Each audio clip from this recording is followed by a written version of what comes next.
statement, and I give the floor to the representative of Greece.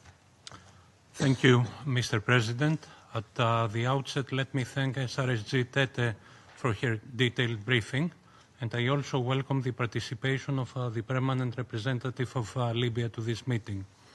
I wish to underscore the following three aspects today. First, Greece stands fully behind efforts to progress along the political roadmap, which must be shielded from spoilers and foreign interference. This Council, in its press statement of early September, rightly welcomed the latest briefing of Ms. Tete, one which outlined the roadmap to advance a Libyan-led and Libyan-owned political process. We echo its call on all Libyan and international stakeholders to support it as well.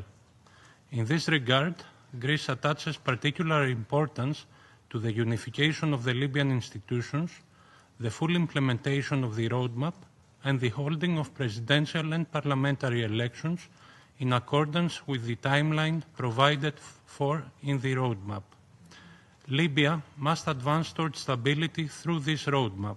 We fully support the efforts of SRSG Tete and UNSMIL to build consensus among Libyan actors, form a unified government, and prepare the ground for credible elections.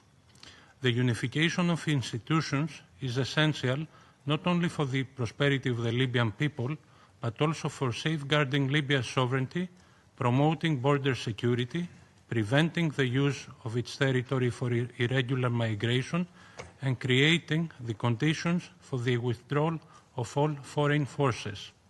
We believe that these steps are crucial to ensuring Libya's unity, stability, and long-term democratic future. The High National Election Committee also has a critical role to play in this regard. Its capacity to organize free, fair, and credible elections must be strengthened accordingly. As outlined in the UNSMIL's Strategic Assessment Report, the mission's role is essential in overcoming the political stalemate in Libya.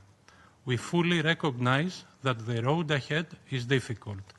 We listen very carefully to SRSG Tete concerning the main challenges to the implementation of the roadmap and how, in her view, the Security Council can best support efforts in this direction. We also note the renewed focus on the Berlin process. In its recent press statement, the Security Council rightly encouraged its continued evolution, particularly with regard to inclusivity. Neighboring and regional countries that can contribute positively should not be excluded. Second, the security landscape in Libya remains precarious.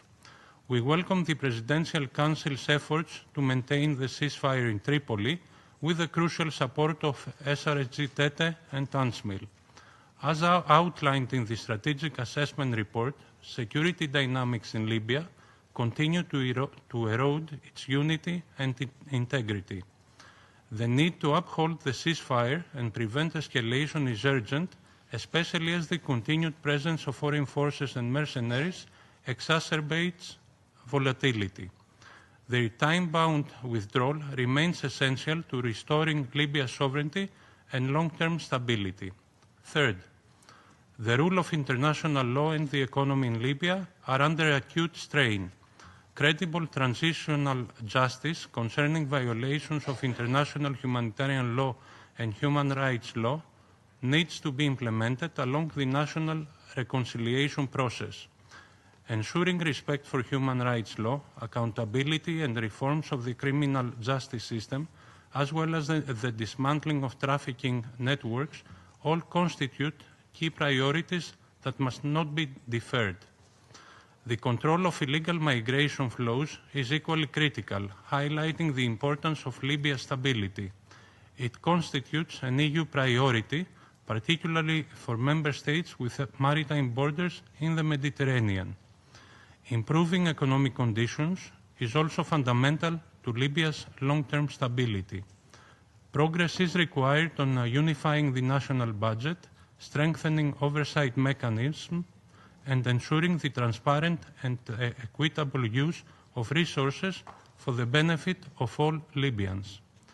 Conscious of the importance of the sanctions regime currently in place, we look forward to working with Council members on the renewal of the mandate of Operation Irini. In conclusion, Mr. President, as a neighbouring country with opposite coasts across the Mediterranean, Greece remains fully committed to Libya's sovereignty, independence, unity and territorial integrity, and stands ready to actively contribute to their safeguarding. We thank the staff of UNSMIL for their continued dedicated efforts towards peace and prosperity in Libya. I thank you. I thank